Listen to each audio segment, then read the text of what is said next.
Okay. Hey guys, Gio here, the Happy Gardener. So a couple days ago, last week, I did a video on saving red solo cups or solo cups after a party, recycling them to use as garden pots. So I don't only just recycle them, sometimes I purchase them. And the reason being is I do save these and recycle them, but these are about 30 cents a piece if you were to buy one. 30 cents. I got these guys here at the dollar store, or dollar store, and there's 16 in here. So these 16 come out to about 6 cents a piece, a little over 6 cents a piece. So it's a huge savings to just purchase them over purchasing these guys at 30 cents a piece.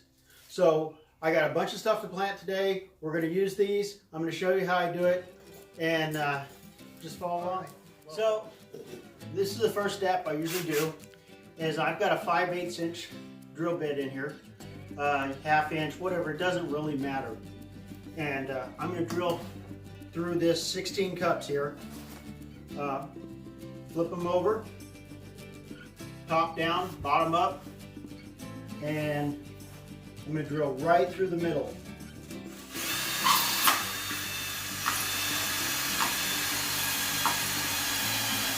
You try to keep it straight as you can. You don't want to get too cockeyed with it. And into the battery. How's that for timing? Yeah, my life story. Not much juice to get the job done. Alright, okay, so we drilled through most of them.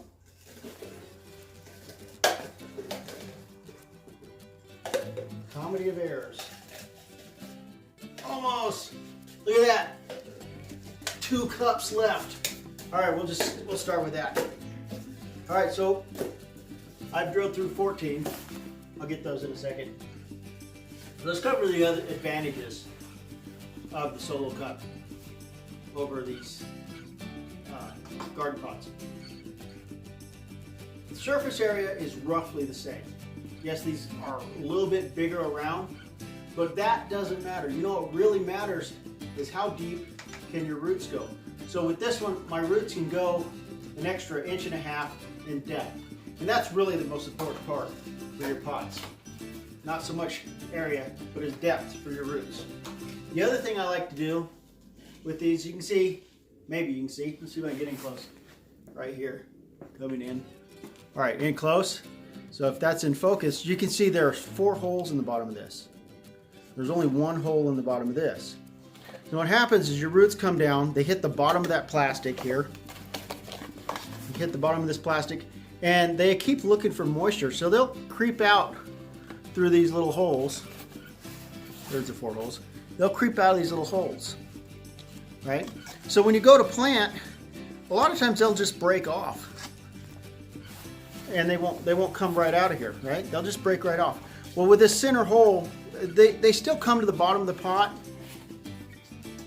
but they come out of that center hole. So this is a lot easier when you go to transplant, if they're root bound at all, to get all the roots to come out that one big old hole versus these 4 little holes. So this allows you to dig your hole just a little bit deeper and let those roots drape out.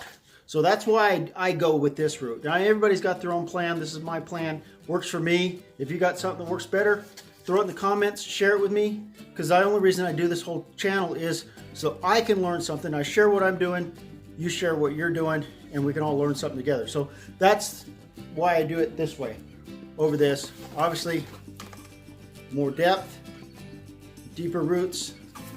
Deeper is better than wider. So let's go on, let's put some dirt in these and we'll put some seeds in. So hey guys, so now the next step here is we're going to fill these with some soil. Now I'm going to use this Miracle-Gro potting mix.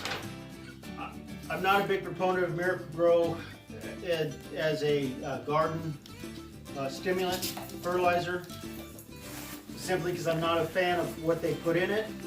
I'm not a fan of chemical fertilizers, but I've purchased cheaper soil mediums to start my seeds, and nothing really works as well as their product. So that's, I'm not plugging for them. I'm just saying I've been happy with the outcome for starting my seeds. Now, once my seeds are started, I stay away from the products. Generally, I use compost.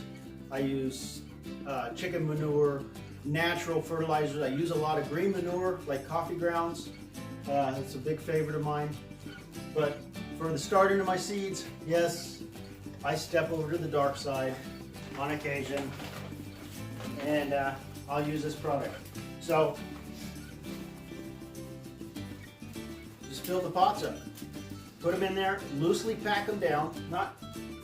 You don't want them crammed in there tight because those little roots have to work their way through there. So you just fill these little pots up to the top. Let's see if I can get in here. Hopefully I'm in focus again. And I'll just pack it down lightly to there. So now I've got 16 pots here I'm going to fill up. I'm going to go ahead and do that, and then we'll go put some seeds in it. Okay.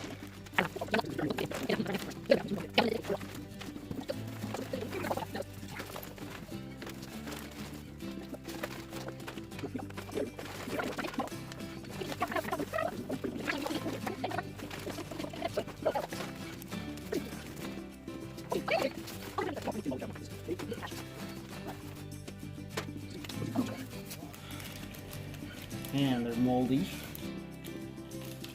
Well, this older seed, it tends to get mold spores on it, and then it doesn't. And then when you start trying to germinate it, you see a little mold growing on the locations where all the seeds are. Oh yeah. It's kind of gross. Here's what it is. All right. So those aren't doing much. Let me see. I know there's time. Notice, yeah, when the older the seed gets, the more likely you're gonna get those little bits of mold growing in there. So let's move on. So these guys, I don't even have to look. I know these are doing good. This is, look at that. Can you see all that? You got the camera? Well, check that out. Look how well those germinated. And that is my own seed stock. 12 years running, I think it is, 12 or 13, of saving those seeds.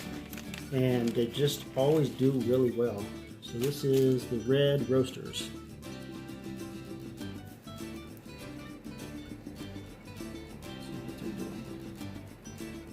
They're not doing too bad. Look at that. Those are germinating pretty good. Maybe we'll do these guys. Then we'll do these. I'll save these for later.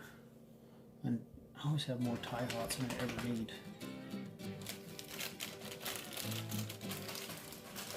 So just put it back in the bag, throw them in the window. Keep the moisture in there. Alright. So, moving on to the next step. I will use 2 toothpicks. Right there. And I need one more thing. Okay, one more thing I need are these. What I'll do here, you might want to film over here. Take a look inside the box. Use a plastic.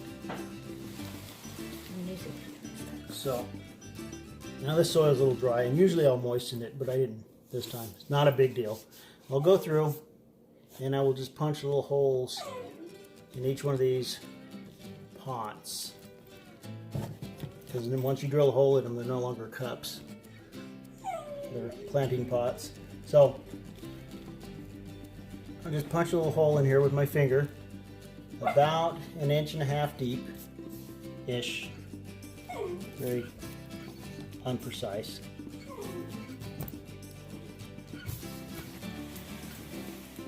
Once that's done, we'll come over here. Talkie to his dog. And I don't know if you can see that. This is a macro shot, micro shot. I will pull a seed out.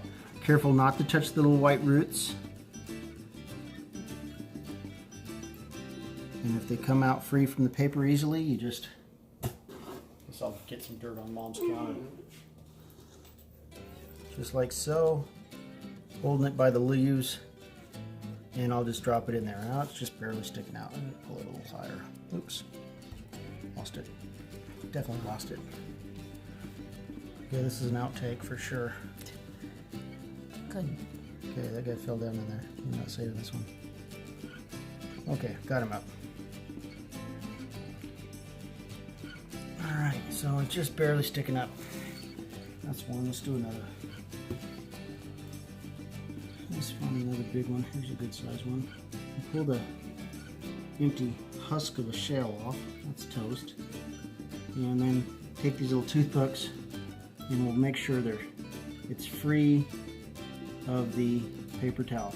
And these will grow, like this one did, kind of grow into the paper towel. So you have to be kind of careful and just tickle it out of there. See how I kind of tickled that guy out of the paper? And then carefully, without breaking the leaves, remove that empty husk of a seed pod on there. Okay, so fortunately these guys didn't grow out. I mean, best case scenario is the roots grow away from the seed. These guys just kind of spit out and they get a little curlicue here instead of running out the ways. And that might just be a tendency of this variety of pepper. So that hole's too big, so I'll fill the hole in a little bit. I'm going to drop this guy in here just like so. Hold him with my toothpicks. And there he is. Alright, so I've got 14 more to go. We'll just go ahead and knock here. We've got all our little plants in here just sticking up. So rather than watering from above and compressing the soil more than it needs to be compressed, or washing out my little seedlings, which I've just put in there, I'm going to fill them. I'm going to put them in this sink, and I'm going to fill the sink up with water. So I'm going to put this down here in the bottom so it doesn't wash anything, and I'm going to start filling up. Now, to me, and everybody has their own ideas, so this is my idea, I don't like to water them with cold water when they're first starting out like this because they're so tender. And so what I'll do is I will try to water them with warm water. Now my water is not your typical tap water from the city. I'm not a well, so there's no chlorine added to it. Hello, dog. So I would avoid chlorinated water. If you're in the city, you're going to have to take different steps, like putting your water in a bucket and letting it sit overnight so the chlorine will evaporate. Since I'm on a well, I don't worry about it. Now I am watering with warm water, so I'm feeling, we'll just wash that guy. I'm feeling the water to make sure that it doesn't get hot and it's not too cold. So the water I'm putting in here is, in fact, warm water. Or warm to my touch.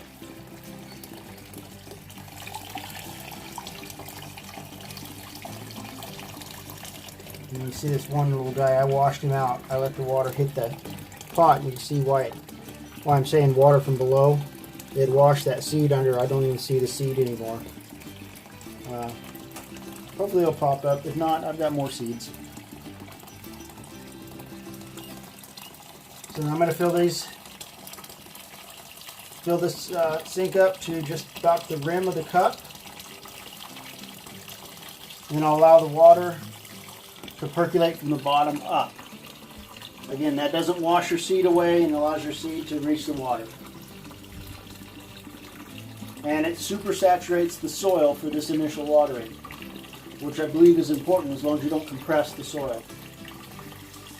Percolate.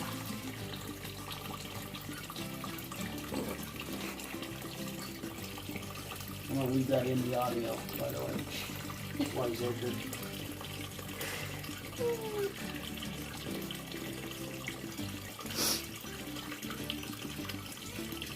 Now keep in mind that if the water comes up faster than it's percolating into the soil, or wicking into the soil rather, I guess would probably be a better terminology, your cups will float, as you can see them doing. Don't let that happen. You don't want them to float and then flip over on their side. So you be careful not to fill the sink faster than the water is coming into the soil. So we're right there. And then you already see the water drawing down, or going down as it draws into the soil. So in a minute, it'll equalize. You'll see that the soil here is all kind of damp to the touch at some point. Here we go. This one is one you can see. So it's damp to the touch. So you know that you've saturated the soil well enough. So that's it. Now once the water settles and is no longer drawing down, I'll go ahead and drain what little's left in the sink, and there won't be much. And then these guys will be good to go out into the green room to get to be big, healthy, tall plants.